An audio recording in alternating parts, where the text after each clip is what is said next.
좋은 아침입니다. 문목사의 1분 묵상, 오늘 에스더 6장과 7장입니다. 하만이 들끓는 분노심으로 모르드게를 죽이기 위해서 형틀을 세우던 그날 밤, 아하수에로 왕은 무슨 일인지 잠이 오지 않습니다. 왕은 내관에게 궁중일기를 읽도록 합니다. 내관이 펼쳐 읽은 곳은 하필 모르드게가 예전에 아하수에로 왕 암살 음모를 신고한 사건이 기록된 것이었습니다.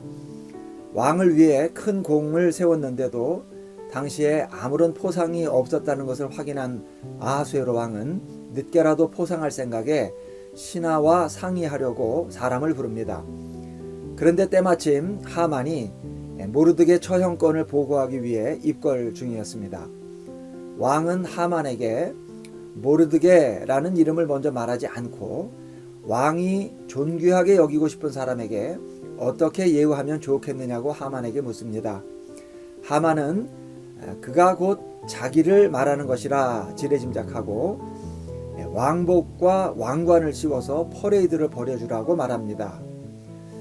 왕복을 입히고 왕관을 씌워주라니요.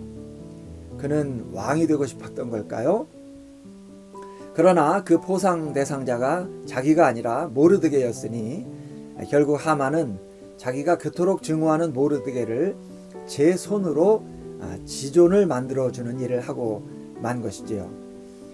완전 멘붕에 빠진 하만은 머리를 감싸 쥐고 집으로 돌아와서 궁에서 일어난 일을 아내와 친구들에게 말합니다. 그때 그들 중 몇 사람이 의미심장한 말을 합니다. 모르드게가 유다인이라면 이 일이 여기서 끝나지는 않을 겁니다.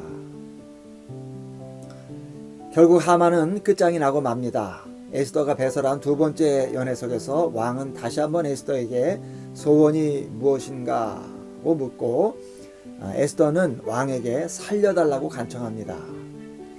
살려달라는 말이 무슨 말인지를 묻던 끝에 마침내 일의 전모가 드러나고 아하수에로 왕은 대노하며 자리를 뜹니다.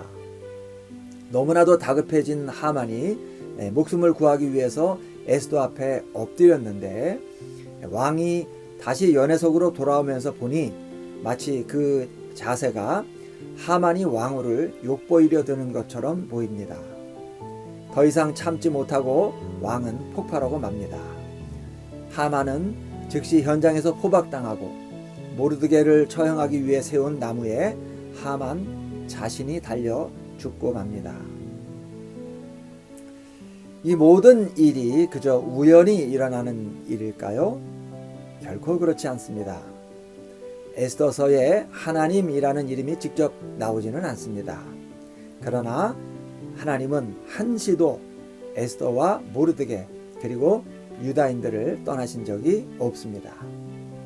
인간이 그 얄팍한 권력을 등에 업고 폭력과 술수를 동원해서 저질적으로 판치는 세상이지만 그러나 이 역사의 주인이 누구인지를 에스더서는 보여줍니다. 아하수에로나 하만 같은 세상의 권력자들이 아니라 여호와 하나님이 인류와 역사의 진정한 주인이시고 갑이라는 것을 에스더서는 분명히 보여줍니다. 그렇습니다. 하나님이 인생과 역사의 통치자이시고 주권자이십니다. 세상에서 그 어떤 일이 일어나도 내가 그 어떤 일을 당한다 해도 하나님이 주권자라는 사실을 구부러짐 없이 믿고 사는 사람들이 하나님의 백성들입니다.